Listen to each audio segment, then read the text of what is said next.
안녕하세요. 시끌벅적 사회수업 연구소에서 중학교에 근무하고 있는 연희입니다. 오늘은 일상생활과 법 중에서도 법의 의미와 필요성에 대한 수업을 진행해 보도록 하겠습니다. 학습 목표 쭉 읽어주시고요. 바로 넘어가 보도록 하겠습니다. 자, 첫 번째로는 법이 필요한 이유에 대해서 아이들에게 동기유발로 알려주었어요. 그래서 일단은 동영상을 감상하는데요.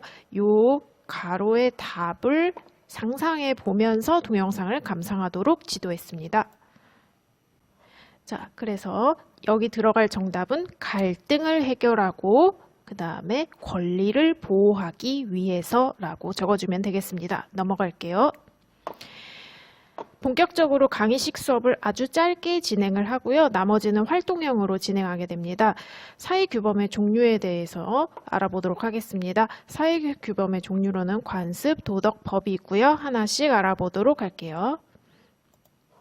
첫 번째는 관습입니다. 관습의 핵심은 옛날부터 반복되어 온 행동이 기준이 된 것입니다. 즉 옛날부터 반복되어 왔다는 게 특징이고요. 예로 보면은 더 쉬워요. 그래서 결혼식은 꼭 해야 될 필요는 없지만 옛날부터 반복되어 왔기 때문에 당연시 여겨지는 규범이라고 할 수 있겠죠. 다음은 도덕입니다. 도덕의 핵심어는 바로 양심입니다. 예를 보면은 어른을 공경해야 한다. 즉 꼭 할 필요는 없지만 양심에 따라서 착한 행동을 하는 것은 모두 도덕에 들어간다고 보면 되겠습니다. 마지막으로 법이고요. 아이들이 알아야 될 부분이 바로 법이죠.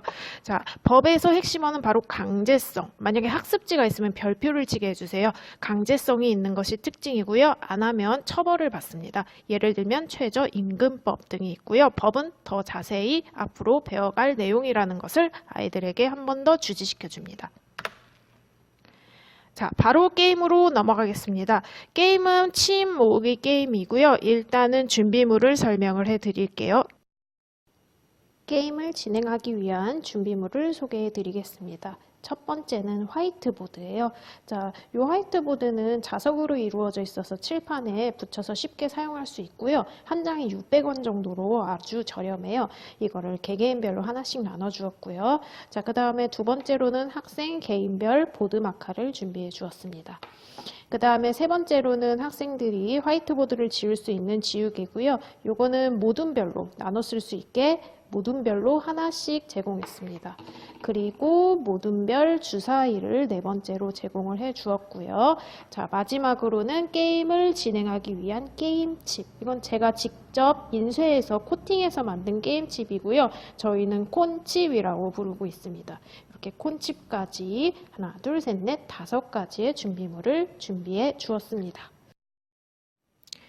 자, 이제 게임 설명을 드리겠습니다. 조별로 진행하지만 사실은 개인전이고요. 모든 원들끼리 경쟁을 하는 게임입니다. 관습, 도덕, 법을 구분하는 게임이고요. 아이들마다 아까 화이트보드를 하나씩 나눠줬는데요. 그 화이트보드에 자신이 생각하는 답을 화면을 보고 적고요. 정답일 경우 주사위를 던지게 되는데요. 6이 나올 경우에는 칩 하나씩을 상대 모드원들에게 빼앗긴다. 자, 본격적으로 게임을 한번 진행해 보겠습니다. 일단은 화면에 있는 문제를 학생들이 보고 문제를 풀게 됩니다. 도덕, 관습, 법 중에 알맞은 답을 골라서 화이트보드에 개별적으로 적습니다. 만약 답이 도덕이라고 해볼게요. 답을 다 적은 학생은 다른 학생이 볼 수 없도록 화이트보드를 뒤집어 놓습니다.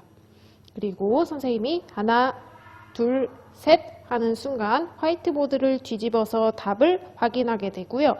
정답을 맞춘 친구는 주사위를 굴릴 수 있는 기회가 있어요. 한번 굴려볼게요. 자, 2가 나왔네요. 자, 나온 주사위가 나온 수만큼 이렇게 콘칩을 획득을 할 수 있는데요. 1, 2, 3, 4, 5는 콘칩을 가져갈 수 있고요. 만약에 학생이 6이 나왔다. 6이 나왔을 경우에는 자기가 가진 콘칩을 다른 조원들한테 나눠줘야 되는 벌칙을 수행하면 되겠습니다. 자, 이제 문제를 볼게요. 첫 번째 문제입니다. 도덕, 관습, 법 중에 양심에 근거해서 사람들의 행동을 규제하는 것은 바로 도덕입니다. 문제 2번입니다. 도덕, 관습 법 중에 강제성이 있는 것은 바로 법입니다. 문제 3번. 횡단보도에서는 자전거에서 내려서 자전거를 끌고 가야 하는데요. 이거는 도로교통법에 속하는 법입니다. 안 지키면 처벌을 받게 되지요. 문제 4번은 약간의 힌트를 주셔야 돼요. 그래서 용석이가 티셔츠의 사이즈가 큰 것을 발견하고 반품 처리를 했는데 지금 쇼핑몰에서 반품 처리를 안 해주고 있는 상황이에요. 자, 이거는 소비자 보호법에 의해서 물건을 판 업체는 반드시 7일 안에 환불을 해주어야 합니다. 따라서 법에 해당하는 문제입니다. 다음 문제 5번입니다. 강철이가 약한 이에게 빵 셔틀을 시켰다. 역시 법에 저촉되는 행동이지요. 형법에 해당하는 문제입니다. 즉, 법입니다. 문제 6번입니다. 자, 요거는 실화라는 것을 아이들에게 주지시켜 주고요. 글이 길기 때문에 상황을 아이들에게 잘 설명해 주는 것이 중요하다고 생각해요. 그래서 아이들에게 일단 글을 읽게 시키고요. 이게 어떤 상황이냐면은 이모 씨가 택시를 타고 가고 있었는데 택시기사가 갑자기 쓰러진 거예요. 근데 이모 씨가 이를 무시하고 다른 택시를 타고 자기 목적지로 가버렸어요. 그리고 그 쓰러진 택시기사는 응급실에 실려갔지만 결국 사망하게 되는 상황입니다. 우리나라에서는 누가 쓰러졌는데 내가 신고를 안 해서 그 사람이 죽었다.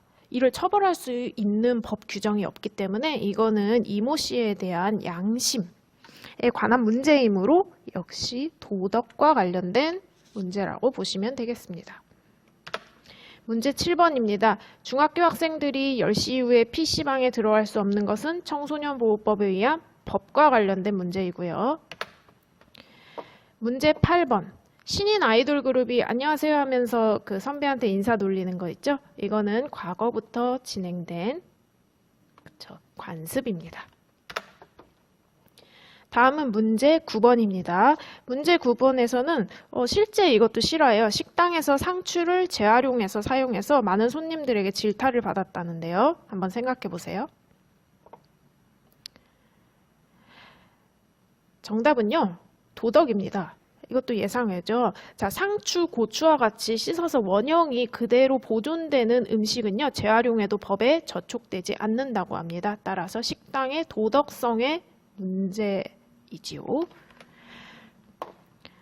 다음은 문제 10번입니다. 추석에 할머니 댁에 내려가 송편을 먹는 건 예전부터 진행되어 왔고 당연시 여기는 관습에 해당하는 문제입니다. 다음 문제 11번입니다. 땡땡 건설사에서 다른 면접자보다 여지원 씨가 점수가 높았지만 여자라는 이유로 떨어뜨렸대요. 이거는 바로 헌법에 나와 있죠. 평등권에 관한 헌법과 관련된 문제이므로 당연히 법입니다. 문제 12번. 장례식장에 갈 때 검정색 옷을 입는 건 꼭 하지 않아도 되지만 과거부터 그렇게 해왔기 때문에 당연시 여기는 것이죠. 따라서 관습입니다. 다음은 법의 목적과 성격에 관한 문제이고요. 이거는 아까 법, 도덕, 그 다음에 관습 이거를 구분하는 문제가 아니고요. 주관식 문제입니다. 아이들에게 주지시킨 후 진행합니다. 첫 번째 문제입니다. 이 여신상에 대한 문제이고요. 여신상의 이름을 맞추는 문제인데요. 같은 것은 같게, 다른 것은 다르게 대우하여 각자에게 정당한 몫을 주는 것. 정답은 정의의 여신상입니다. 다음입니다. 법의 두 번째 목적에 관한 문제입니다. 사회 구성원 다수의 행복과 이익인 땡땡 복리를 증진시키는 것이고요. 이거는 초성을 주어줬어요. 정답은 공공복리입니다. 이 문제를 풀고 난 후에는 아이들에게 법의 목적의 두 가지를 다시 한번 주지시키는 게 중요합니다. 첫 번째는 정의, 두 번째는 공공복리입니다. 다음 정의의 여신상에 대한 문제입니다. 정의의 여신상에서 칼이 의미하는 법의 성격. 자, 이 칼을 보고 아이들이 문제를 맞추는 거고요. 앞에서 배웠던 내용이라는 것을 다시 한번 알려줍니다. 힌트를 주는 거죠. 정답은 강제성입니다. 문제 16번. 정의의 여신상에 눈을 감고 있는 이유는? 자, 쉽죠.